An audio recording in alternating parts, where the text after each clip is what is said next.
is minutes after the install of the saddlebag install. Did it myself. Came out real nice. Saddlebags look real nice on the bike now.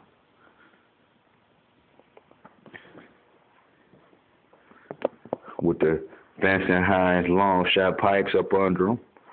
Looking real good, giving an excellent chrome look.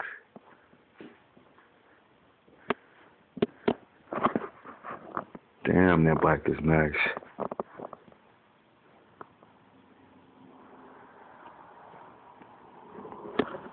Can't wait to get on this bad boy.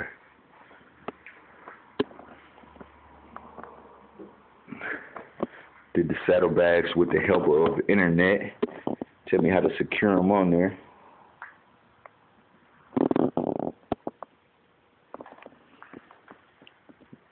Using zip ties. Drill holes in the back of the bag. Hook the zip ties up to the saddlebag mount. And take it from there. Battery tender, everything hooked up. Excellent bike.